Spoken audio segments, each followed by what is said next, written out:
Paige Bueckers to Dallas, another number one pick for the Huskies. What's new? You're listening to the Hoops Cap Podcast, brought to you by Big East Energy.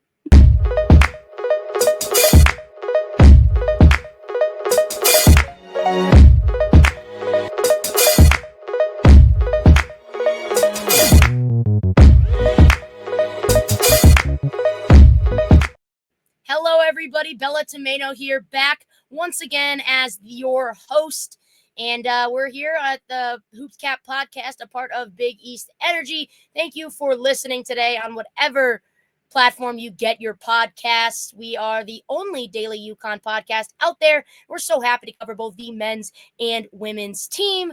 Today, as you can probably guess, we are just going to jump right into it and talk about the WNBA draft. The number one pick from Minnesota is none other than number 5, the blonde in braids, Paige Bueckers.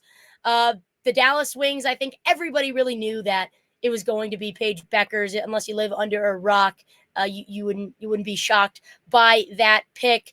Cool little outfit change there for Paige. She walks the orange carpet outside with AZ Fudd, with some of her teammates, and then goes with the cool little blazer look. And also drafted by the Dallas Wings, she'll be teammates with Isaiah James from NC State. She was drafted at 12, also part of the first round. A little bit of history on the Dallas Wings. They were founded in 1998. Didn't always have the name the Dallas Wings. They started out as the Detroit Shock and then transitioned in 2010 to the Tulsa Shock, and have only been the Dallas Wings since 2016. So definitely a newer franchise. Haven't been around for too long. They've won 3 championships in their time, as a team, 2003, 2006. And the last time was 2008. So Paige coming off of a championship in college is, their probably biggest success piece that they've added to their team in quite some time, besides really Arike Ogunbowale, who won for Notre Dame a couple years ago, but we'll get to that. Last season, Paige is going to join a team that was 9-31. She's probably, at UConn at least, she's never been a part of a losing program, and hopefully that changes with the help of Bueckers. I think it definitely will. Now, the fun part for her, she's going to get to play with her former teammate, Lou Lopez, and that'll be a cool one for her. Always nice to have some familiarity, because coming to Connecticut, she had to play 1 year without AZ, and after that, she got to play with somebody that she'd grown up with for really, her whole basketball career, and she definitely made some really long-lasting relationships. But having to leave the people like that, having to not be coached by Gino anymore, I can imagine, that's going to be a really big adjustment for her. And I think the biggest question is, will she live up to the hype? She is one of 6 former Huskies to go number 1 overall among, Brianna Stewart, Diana Taurasi, Tina Charles, Sue Bird, of course, Maya Moore. And again, the question is, will she be able to not even get to that Hall of Fame caliber? Will her playing style be able to translate over into the WNBA? Last year, I think there was a lot of controversy with, Diana Taurasi and Brianna Stewart kind of dogging Kaitlyn Clark, saying, yeah, WNBA is a different league. It's not going to be easy. You're not going to be able to pull half the things you pull in college. And I think Kaitlyn Clark responded well.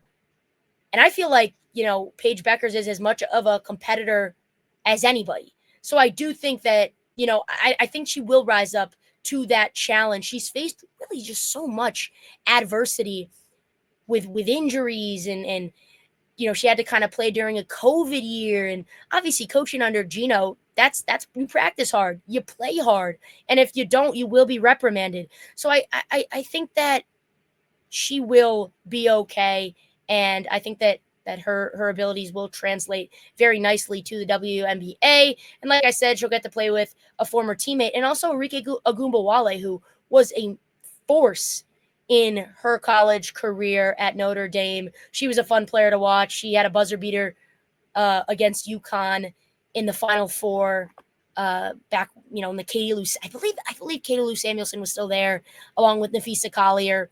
So she had some heartbreak. She served some heartbreak to UConn. The other question I think to myself is, she is on a pedestal here in Connecticut. You go to WNBA, Dallas is a decent sports market, but I don't know. Will she lose some traction? And kind of, will she get as much media attention and media coverage as she got at UConn? I think the answer is no to that. I think that's just purely inevitable. The WNBA just doesn't have as much media, as much following as college has gotten, especially in these last couple of years. It's definitely on that upslope. So I do think that hopefully she will, get some solid attention. But I think she just signed a 3-year deal with Unrivaled. So I think that will get her the most attention out of everything, because Unrivaled has gotten a ton of coverage, and people really, really like that. I think that'll be her main source of exposure. And the other thing is, I don't know if we're going to really be able to get to see Paige Bueckers play live much, because in Dallas, being up here in Connecticut, up on that northeast side, I don't know if those games are going to be broadcasted. Hopefully they will. I think at this point, obviously those are very valid questions to ask, but she just got drafted number 1 overall. It's been a very, very crazy last 2 weeks for UConn, for Paige. So I think at this point, it's really just celebrate her victories. And we'll get to all those external factors as things go on. In the next segment, we will continue talking about the WNBA draft, but for some other Huskies who got some love last night as well. Stay with us.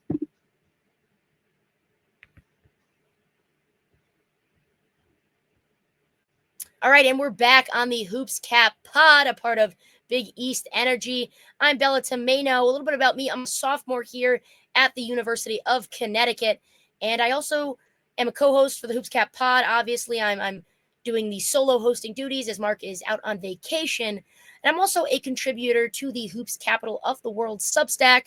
So go check out some content. I've written some pieces on there, and also check us out on TikTok at the Hoops Cap Pod, where I post a ton of content, a lot of coverage from the national championship, from the Final Four, as well as the round of 16, the Sweet 16, and the Elite 8 over in Spokane. But as I said, not only did Paige Bueckers get some love last night, 2 other Huskies who were not necessarily invited to the draft, but were in attendance, Kaitlyn Chen and Aubrey Griffin, got drafted. Looking to Kaitlyn Chen, the Huskies went. All of the teammates of Paige Bueckers went to the draft last night. So Kaitlyn Chen was in attendance, and she got to hear her name called 30th overall to the new expansion team, Golden State Valkyries. Chen graduated Princeton about a year and a half ago, 2 years ago, with an anthropology degree, and then got her master's over here while playing up at Storrs in sports management. And I don't know if the plan for her was always to go to the WNBA draft, but here we are, right in the middle of April. And like I said, what a moment it must have been for her.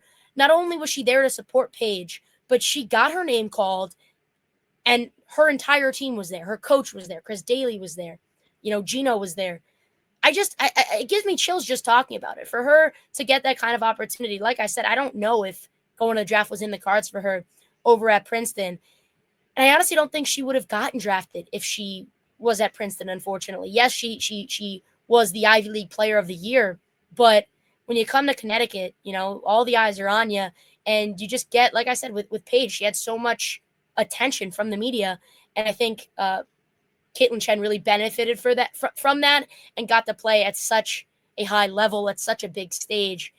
And it's gonna be cool for her. She was from California, so that worked out nicely from her. She'll be in the Bay Area, and I think this will be a really good opportunity for her, because she's playing for an expansion team, and she'll play over with Kate Martin from Iowa, teammate of Caitlin Clark, among some other good quality basketball players. And yeah, I just think that this is, she, as a kid, you always joke about hearing your name called, and Kaitlyn Chen finally got to do so. So great for her. I'm happy for her. But not only did Paige Bueckers get called at 1 and Kaitlyn Chen get called at pick 30, 7 picks later, another Husky, Aubrey Griffin, the 6th-year senior, got to hear her name called to the Minnesota Lynx. Looking at Aubrey Griffin's time at UConn, like I said, 6-year player, a lot of injuries for her, unfortunately. And she was getting her degree in women's studies. Who knows if no one, I don't know if many people thought that Aubrey was going to get picked. It was second to last. Her time was running out, but the Minnesota Lynx took a chance on her. She went in the 3rd round. And I just think that the tough part for her is, not to kind of yuck her yum or take anything away from her incredible moment. I just think that her being a little bit more injury prone could create some struggles down the stretch of her making the roster. But the cool thing for her is she's going to get to play with her former teammate, Dorka. I'm sure that name rings a bell, as well as a former Husky, Napheesa Collier. And Napheesa has been a huge, huge figure and been very, very verbal on the WNBA, as well as, starting unrivaled with Brianna Stewart. So I think having some Huskies who are going to play and be her teammates, hopefully, I think that will hopefully propel her to a roster spot. I think that UConn, bleed blue, that runs deep. And I think those relationships will help her make the team. I do. But yeah, I just think that it was such a great night for UConn last night. I mean, and imagine if, somebody like AZ Fudd had decided to enter the draft. It would have probably been 4 for 4 for Connecticut. So I'm just so happy for this team. Really the icing on the cake for a championship season, right? You ride off into the sunset if you're Paige, and then Kaitlyn Chen and Aubrey Griffin just get an even more incredible cap to an awesome championship run. So it was a fun one for them. But as this season really finally comes to a close, I think it's time to touch a little bit on, what the next season holds for Connecticut. Don't go too far. We will be back in just a second.